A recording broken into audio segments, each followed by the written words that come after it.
It's as strong as a spell. I'll never tell. It's true. It's true. It's true. It's true. Hi friends, నేను నజీర్ మీరు చూస్తున్నారు tech report channel. Friends, ఈరోజు మనతో వచ్చేసి Acer Aspire 7. So మనకి Acer రీసెంట్గా launch చేసింది. Main attraction నేను ఈ ల్యాప్టాప్ కొనడానికి. మనకి ఏమిటి రీసెంట్గా 5000 సిరీస్ ప్రాసెసర్లు అయితే లాంచ్ చేసింది కదా. సో అందులో ఒకటి Ryzen 5 5500U ప్రాసెసర్ అయితే యూజ్ చేశారు. అండ్ వీళ్ళు తెచ్చిన ప్రైసింగ్ అనేది చాలా హానెస్ట్ ప్రైసింగ్ అండ్ చాలా ఇంట్రెస్టింగ్ అయితే అనిపించింది. ఈ ప్రైస్ పాయింట్లో నన్ను అడిగితే దీనికి మించిన బెస్ట్ ల్యాప్టాప్ ఉందని అయితే నేనైతే చెప్పలేను. ఖచ్చితంగా నేనే కాదు, ఎవరు కూడా చెప్పలేరు. అందుకని దీని అయితే తెప్పించాను. సో ఈరోజు ఈ వీడియోలో క్లియర్గా దీని యొక్క అన్బాక్సింగ్ అండ్ ఇనీషియల్ ఇంప్రెషన్స్ అయితే మీతో అయితే షేర్ చేసుకుంటాను. ఇక ఆలస్యం చేయకుండా ఫస్ట్ ఆఫ్ ఆల్ మనం అన్బాక్సింగ్ అయితే చూద్దాం. సో మనకి బాక్స్ ప్యాకేజీ కనుక మనం చూసినట్లయితే చాలా బాగా చేశారని చెప్పాలి. సో ఏదైతే మనకి ఆల్రెడీ ఫ్లిప్కార్ట్ ఒక కాటన్ బాక్స్లో పెట్టించింది, అండ్ లోపల చూసినట్లయితే మనకి ఇంకో 2 కాటన్ బాక్స్ అయితే ఉన్నాయి. సో ఏదైతే మనకి ఏసర్ ప్యాకేజింగ్ ఉందో సో చాలా బాగుందని చెప్పాలి. సో మీకు ఒకవేళ షిప్పింగ్లో అక్కడిక్కడ పడినా సరే ఎటువంటి ప్రాబ్లం రాకుండా మాత్రం చాలా బెటర్ ప్యాకింగ్ అయితే చేశారు. అండ్ ఒకసారి బాక్స్ కంటెంట్స్ కనుక మనం చూసినట్లయితే మనకి పవర్ అడాప్టర్ అయితే ఉందన్నమాట. ఇది వచ్చేసి మనకి 135 వాట్ పవర్ అడాప్టర్. సో కొంచెం వీళ్ళు ఫాస్ట్ ఛార్జర్ ఇస్తే బాగుండేది. నార్మల్ ఛార్జర్ అయితే ఇచ్చారు. ఈజీగా మీకు ఇది ఒక 2 అవర్స్ అయితే పడుతుంది. బట్ ఎనీవే ఇంకా మనం చెక్ అయితే చేయలేదు కాబట్టి చెక్ చేశాక ఎంత త్వరగా అవుతుంది ఏంటనేది అయితే మీతో అయితే షేర్ చేసుకుంటాను. అండ్ రైట్ నెక్స్ట్ చూసినట్టయితే మనకి పవర్ కార్డ్ అయితే ఉంటుంది. అండ్ ఆ రైట్ నెక్స్ట్ చూసినట్టయితే మనకి ల్యాప్టాపే ఉంది. సో ల్యాప్టాప్ తీసి పక్కన పెడదాం. ఆ తర్వాత మనం చూసినట్లయితే మనకి యూజర్ మాన్యువల్ అయితే ఉంది. ఒకవేళ మీరు చదవాలంటే చదవండి. సో దీనికి సంబంధించిన కొన్ని ఇంపార్టెంట్ డీటెయిల్స్ అయితే మీకు అందులో అయితే ప్రొవైడ్ చేస్తారు. అండ్ నెక్స్ట్ చూసినట్టయితే మనకి వారంటీ పేపర్ అయితే ఉందన్నమాట. సో ఇది మీకు ఇంటర్నేషనల్ వారంటీతో వస్తుంది. మీరు ఎక్కడైనా ఈ వారంటీని అయితే క్లైమ్ అయితే చేసుకోవచ్చు. ఇక అంతే మనకి బాక్స్ కంటెంట్స్. ఇక మనం మెయిన్గా ల్యాప్టాప్ విషయానికి వచ్చినట్లయితే ఇక నెక్స్ట్ ల్యాప్టాపే ఉంది. ఫస్ట్లీ మనం దీని యొక్క డిజైన్ అండ్ లుక్ గురించి మాట్లాడుకున్నట్లయితే ఫస్ట్ లుక్స్ వైజ్ మనం చూసినట్లయితే యాజ్ యూజువల్ ఈ బడ్జెట్లో వచ్చే అన్ని ల్యాప్టాప్స్ ఉన్నట్లే ఉంది. బట్ అఫ్ కోర్స్ ఇది మనకి గేమింగ్ ల్యాప్టాప్. బట్ అంత గేమింగ్ లుక్ అయితే మీకు చూడడానికి ఉండదు.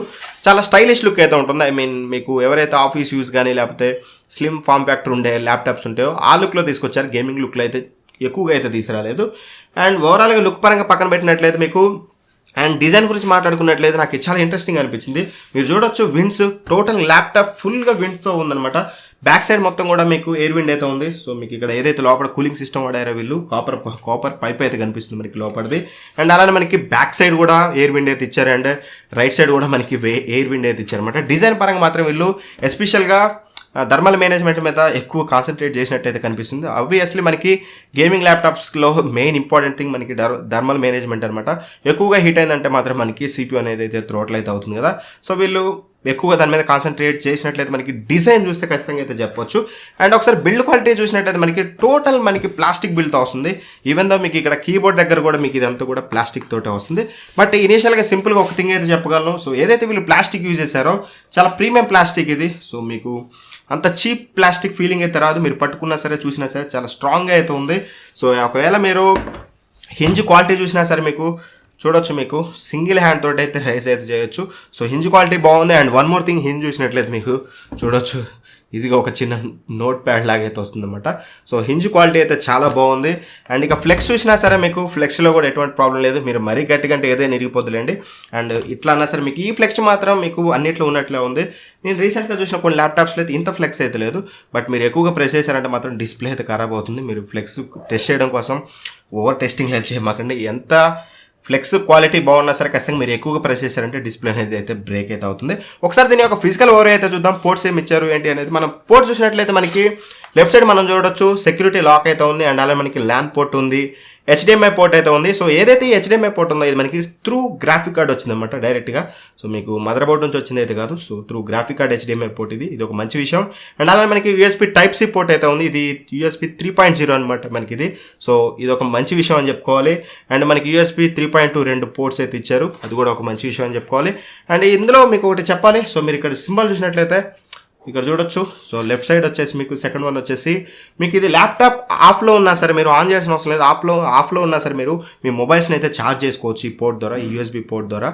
సో మీకు మినిమం పవర్ అయితే దీని ద్వారా అయితే వస్తుంది. సో అదొక మంచి ఫీచర్ అని చెప్పుకోవాలి. అండ్ ఇక రైట్ సైడ్ కనుక మనం పోర్ట్స్ చూసినట్లయితే మనకి హెడ్ ఫోన్ జాక్ అయితే ఉంది. అండ్ అలానే మనకి USB 2.0 పోర్ట్ అయితే ఒకటైతే ప్రొవైడ్ చేశారు. అండ్ LED ఇండికేటర్స్ అయితే ఉన్నాయి మనకి. సో ఆన్ అయింది, ఆఫ్ అయింది, ఛార్జింగ్ అవుతుందా లేదా అనేది అయితే మనకి ఇక్కడ నుంచి అయితే తెలుస్తుంది. అండ్ అలాగే మనకి చూసినట్లయితే DC అయితే ఉంది. ఒకవేళ మీరు ఛార్జింగ్ పెట్టుకోవాలనుకుంటే మాత్రం త్రూ ఈ పోర్ట్ ద్వారా అయితే పెట్టుకోవాలి, అదొకటైతే గుర్తుంచుకోండి. అండ్ రైట్ నెక్స్ట్ చూసినట్లయితే మీకు ఎయిర్ విండ్ అయితే ఉంది ఇందాక నేను చెప్పినట్టుగా. సో ఇక ఎయిర్ విండ్స్ విషయానికి వచ్చినట్టయితే నేను ఇందాక మీకు చెప్పినట్టుగా రైట్ సైడ్ అండ్ అలానే బాటమ్ మొత్తం కూడా ఎయిర్ విండ్ అయితే ఉంది. ఇక బాటంలో చూసినట్టయితే మనకి డౌన్ ఫైరింగ్ స్పీకర్స్ అయితే ఇచ్చారు 2. సో స్పీకర్ క్వాలిటీ అనేది బాగుంది, బడ్జెట్ ప్రైస్ పాయింట్లో బాగుందని చెప్పాలి. బట్ ఇంకా వీళ్ళు అయితే ఇంప్రూవ్ అయితే చేయొచ్చు ఖచ్చితంగా, అదొక వర్డ్ అయితే చెప్పగలను. అండ్ ఇక మనకి కీబోర్డ్ చూసినట్లయితే మనకి మెయిన్లీ బ్యాక్లైట్ కీబోర్డ్తో వస్తుంది డిజైన్ల పరంగా మీరు చూసినట్లయితే. సో కాకపోతే మాత్రం ఈ బ్యాక్లైట్ కీబోర్డ్ ఏదైతే ఉందో ఇక్కడ మీరు కలర్ చేంజ్ చేసుకోవడానికి అయితే ఉండదు, కస్టమైజబుల్ అయితే కాదు. సింగిల్ కలర్ వైట్ కలర్ అయితే వస్తుంది. మీరు బ్రైట్నెస్ అడ్జస్ట్మెంట్ కూడా మీకు ఎటువంటి ఆప్షన్ అయితే లేదు కీబోర్డ్లో. ఖచ్చితంగా మీరైతే ఏదైతే బ్రైట్నెస్ వస్తుందో మీరు నైట్ టైం కనుక మీరు యూజ్ చేయాలనుకుంటే మాత్రమే మీకు ఈ బ్యాక్లైట్ కీబోర్డ్ అయితే యూజ్ అవుతుంది. అండ్ ఇక మల్టీ టచ్ ప్యాడ్ మీరు చూడొచ్చు, మల్టీ టచ్ అనమాట ఇది. సో టచ్ ప్యాడ్లో నాకు ఎటువంటి ప్రాబ్లం అయితే నేను ఇనీషియల్గా అయితే నోటీస్ అయితే చేయలేదు ఈ 2 అవర్స్లో. అండ్ ఇక్కడ మనకి ఎటువంటి డివైడ్ బటన్ ఇచ్చి కొంచెం లుక్ ఖరాబ్ అయితే చేయలేదు, కొంచెం చాలా బెటర్ లుక్ అయితే ఉంది. అండ్ టచ్ సెన్సిటివిటీ కూడా నాకు బెటర్ అయితే అనిపించింది అనమాట. ఓవరాల్గా డిజైన్ పరంగానే బిల్డ్ క్వాలిటీ పరంగానే ఎటువంటి మేజర్ కంప్లైంట్స్ అయితే నాకు ఇందులో చూడడానికి అయితే క్లియర్గా లేవని అయితే చెప్పుకోవచ్చు. ఇక అలానే మనం బెజల్స్ విషయానికి వచ్చినట్టయితే మీరు చూడొచ్చు, బెజల్స్ అనేది లెఫ్ట్ అండ్ రైట్ మనకి కొంచెం సన్నగానే ఉన్నాయి బెజల్స్ అనేది. బట్ కాకపోతే మాత్రం టాప్లో మాత్రం మీకు కొంచెం బెజల్ అనేది థిక్గా ఉంది. అండ్ టాప్ కానీ బాటమ్ కానీ ఇది కొంచెం తగ్గించుంటే బాగుండేది. బట్ ఓవరాల్గా మాత్రం బెజల్స్ మాత్రం లెఫ్ట్ అండ్ రైట్ మాత్రం చాలా తక్కువనే అని చెప్పుకోవాలి. ఏదైతే మనకి టాప్ బెజల్లో మనకి వెబ్ క్యామ్ అయితే ఉంది. సో ఒకసారి వెబ్ క్యామ్ క్వాలిటీ ఎలా ఉంది అనేది అయితే మీకు ఇక్కడ ఒకసారి చూపిస్తాను, చూడొచ్చు. ఫ్రెండ్స్ ఈ వీడియో వచ్చేసి మీకు ఫ్రంట్ కెమెరా నుంచి అయితే రికార్డ్ చేస్తున్నాను. ఏదైతే మీకు వెబ్ క్యామ్ ఉందో ఇది వచ్చేసి మీకు 720 పిక్సెల్తో వస్తుంది. కొంచెం FHD హిచ్ ఉంటే బాగుండేది. బట్ మీకు చూడడానికి అయితే ఓవరాల్ కొంచెం నాయిస్ అయితే కనిపిస్తుంది. సో నైట్ లైట్ కండిషన్లో ఒక 2 ట్యూబ్ లైట్స్ అయితే నా ఎదురుగా అయితే ఉన్నాయి. సో ఈ లైటింగ్ కండిషన్లో ఇలా అయితే వస్తుంది. సో మీకు ఆడియో కూడా మీకు ఇంటర్నల్ మైక్రోఫోన్ నుంచి వస్తుంది. ఇక అలానే డిస్ప్లే విషయానికి వచ్చినట్లయితే మనకి ఇది 15.6 ఇంచెస్ ఫుల్ HD డిస్ప్లే అయితే వస్తుంది, IPS డిస్ప్లే ఇది మీకు. సో కలర్స్ విషయంలో నాకు ఎటువంటి ప్రాబ్లం అయితే లేదు. అండ్ దట్టు మీకు ఇది యాంటీ గ్లేర్ డిస్ప్లే అనమాట. సో కంటికి కూడా ఎటువంటి ప్రాబ్లం అయితే ఉండదు. సో డిస్ప్లే క్వాలిటీ విషయానికి వచ్చినట్లయితే ఖచ్చితంగా ఈ ప్రైస్ పాయింట్లో ఆబ్వియస్లీ బాగుందని చెప్పాలి. మీకు కలర్స్ కానీ బ్రైట్నెస్ కానీ ఎవ్రీథింగ్ అయితే పర్ఫెక్ట్ అయితే ఉంది మీరు ఇక్కడ చూసినట్టయితే. బట్ కాకపోతే ఒకటైతే చెప్పగలను, సో ఏదైతే మీరు రేర్ సైడ్ చూస్తున్నారు కదా, బ్యాక్ సైడ్ ఏదైతే ఈ ల్యాప్టాప్ ఉందో ఈ డిస్ప్లేతో పోలిస్తే మాత్రం ఖచ్చితంగా ఈ డిస్ప్లే అనేది కొంచెం తక్కువే అని చెప్పాలి. అఫ్కోర్స్ దానికి ప్రైస్ గ్యాప్ అనేది చాలా ఎక్కువైతే ఉంది. ఇది వచ్చేసి మీకు దగ్గర 20-30,000 ప్రైస్ గ్యాప్ అయితే ఉంటుంది. కాబట్టి డిస్ప్లే బ్రైట్నెస్ అనేది ఖచ్చితంగా తేడా అయితే ఉంటుంది. అండ్ క్వాలిటీ కూడా మీకు ఈ ప్రైస్ పాయింట్లో కంప్లైంట్ చేసే డిస్ప్లే ప్రాబ్లమ్స్ అయితే నేను ఎటువంటి అయితే నోటీస్ చేయలేదు. అఫ్కోర్స్ ఈ ప్రైస్ పాయింట్లో ఖచ్చితంగా డిస్ప్లే అనేది బాగుందని చెప్పాలి. అండ్ ఇక మెయిన్గా సో ల్యాప్టాప్లో ఇది నేను అందరికీ సజెస్ట్ చేయడానికి మెయిన్ రీజన్ ప్రాసెసర్ అనమాట. ఇది వచ్చేసి మనకి Ryzen 5 5500U ప్రాసెసర్తో వస్తుంది. రీసెంట్గా మనకి AMD అయితే లాంచ్ చేసింది ఈ ప్రాసెసర్. ఇది వచ్చేసి మీకు తెలిసిందే కదా, U సిరీస్ అంటే లో TDPతో వస్తుంది. సో అఫ్కోర్స్ మీకు థర్మల్ మేనేజ్మెంట్లో ఎటువంటి ప్రాబ్లం ఉండదు. సో ఎక్కువ బ్యాటరీ బ్యాకప్ వస్తుంది. అఫ్కోర్స్ ఇవన్నీ ఉన్నాయి. అండ్ U సిరీస్లో ఏంటంటే మనకి కొంచెం పర్ఫార్మెన్స్ అనేది కంపేర్ టు H సిరీస్ కానీ HS కానీ X కానీ XT కానీ వీటితో పోలిస్తే మనకి కొంచెం పర్ఫార్మెన్స్ అనేది లో ఉంటుంది ఆబ్వియస్లీ. ఎందుకంటే వీళ్ళు డిజైన్ చేసేది అల్ట్రా స్లిమ్ ఫామ్ ఫ్యాక్టర్లో తీసుకొస్తారు.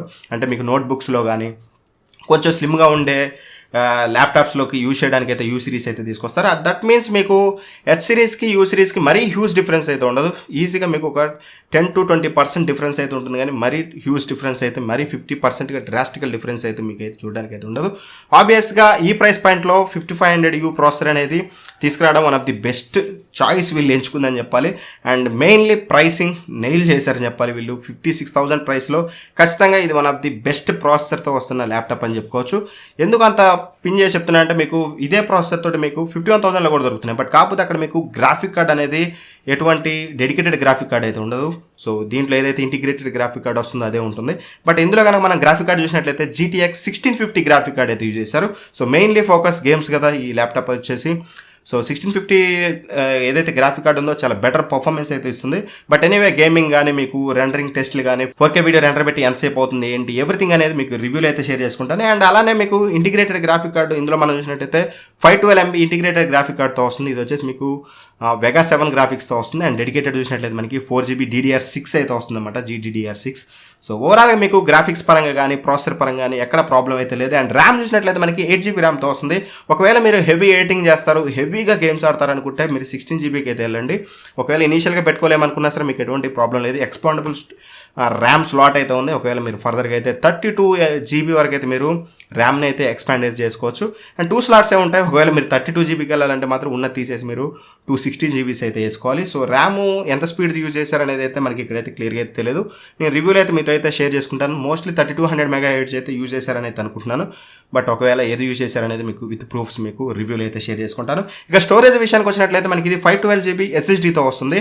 అండ్ ఇక్కడే నాకు కొంచెం ప్రాబ్లం అనిపించింది. 512 GB SSD ఓకే, బట్ ఒకవేళ మీరు ఎక్స్పాండబుల్ చేసుకోవాలనుకుంటే మాత్రం ఎటువంటి ఎక్స్పాండబుల్ స్లాట్ అయితే లేదు. ఖచ్చితంగా మీరు ఎక్స్పాండ్ చేసుకోవాలనుకుంటే 1 TB SSD తోటి మీరు స్వాప్ చేసుకోవాలి తప్పితే ఎక్స్పాండబుల్ స్లాట్ అయితే మీకు అక్కడైతే లేదనమాట.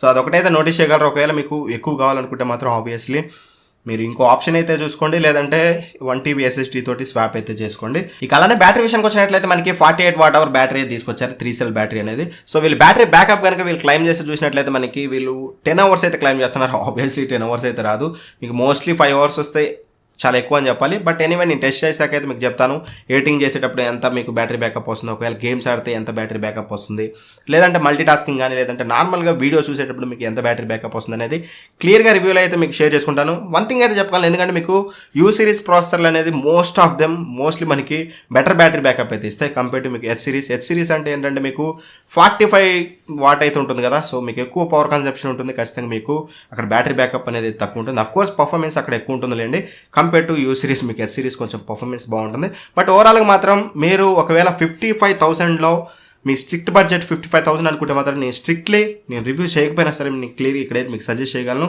ఒకవేళ మీరు 55,000 బడ్జెట్లో మీరు ల్యాప్టాప్ కొనాలనుకుంటే ఏవో ఓల్డ్ ల్యాప్టాప్స్ చాలామంది నేను చూశాను 9th generation i5 processor laptops కొంటున్నారు, లేదంటే 3rd gen Ryzen ప్రాసెసర్తో కొంటున్నారు, Ryzen 5 తోటి. అండ్ ఇట్లాంటి ల్యాప్టాప్స్ కొనకండి. రీసెంట్ ల్యాప్టాప్ ఇది కొంచెం మీకు బెటర్ అయితే ఉంటుంది. ఒకవేళ పర్చేస్ చేయాలనుకుంటే ఆ ప్రైస్ పాయింట్లో ఇప్పటికీ నాకు తెలిసి దీనికి కాంపిటీషన్ వస్తుందని కూడా నేను అనుకోవట్లేదు. సో లాస్ట్ టైం కూడా మీకు తెలిసింది Acer Aspire 7 అనేది ఒక 2 years అయితే చాలా ట్రెండింగ్లోకి అయితే వెళ్ళిపోయింది. ఈ ఇయర్ కూడా ఇది ఖచ్చితంగా ట్రెండింగ్లోకి అయితే వెళ్తుంది, అందులో ఎటువంటి డౌట్ లేదు. ఒకవేళ మీరు కనుక బడ్జెట్ స్ట్రెచ్ చేసుకొని మీరు అబౌవ్ 60,000 వరకు వెళ్తా అనుకుంటే మాత్రం మీకు ఇంకా బెటర్ ఆప్షన్స్ అయితే ఉన్నాయి. అక్కడ మీకు Lenovo IdeaPad Gaming 3 అయితే వస్తుంది. అది మీకు వచ్చేసి అందులో మీకు ఎక్స్పాండబుల్ స్లాట్స్ అన్నింటిలో ఉన్నాయి, స్టోరేజ్లో కానీ మీకు ర్యామ్లో కానీ. ఓవరాల్గా మీకు 4600Hతో వస్తుంది, అది మీకు కొంచెం బెటర్ పర్ఫార్మెన్స్ అయితే ఉంటుంది. సో ఒకవేళ మీరు ఎక్కువ బడ్జెట్ ఉందనుకుంటే మాత్రం దానికి వెళ్ళండి. లేదు మీరు 60,000 బిలోలో ఒక మంచి ల్యాప్టాప్ కొనాలనుకుంటే దీన్ని మించి ఇంకో ల్యాప్టాప్ మీరు కొనాల్సిన అవసరం అయితే లేదు. ఇనీషియల్గా నేను ఈ ఆన్ స్పెసిఫికేషన్స్ అయితే ఖచ్చితంగా చెప్పగలను. మనకి మొబైల్స్ లాగా అయితే ఉండవు ల్యాప్టాప్స్. ఆబ్వియస్లీ మనకి ఏదైతే హార్డ్వేర్ యూజ్ చేశారో ఆ హార్డ్వేర్ని బేస్ చేసుకొని మనకి పర్ఫార్మెన్స్ అయితే ఉంటుంది కాబట్టి. But anyway as early as possible ఒక 2 to 3 daysలో మీకు క్లియర్గా అన్ని చెక్ చేసి మీకు రివ్యూతో అయితే మీ ముందుకైతే వస్తాను. సో ఆ రివ్యూ కనుక మీరు మిస్ అవ్వకుండా ఉండాలంటే మాత్రం ఖచ్చితంగా మన ఛానల్ సబ్స్క్రైబ్ చేసుకొని పక్కన బెల్ ఐకాన్ అయితే ప్రెస్ చేయండి. అప్పుడు మాత్రమే నేను రివ్యూ చేసినప్పుడు మీకు నోటిఫికేషన్ ద్వారా అయితే వస్తుంది. Anyway thank for watching. By by. జై హింద్.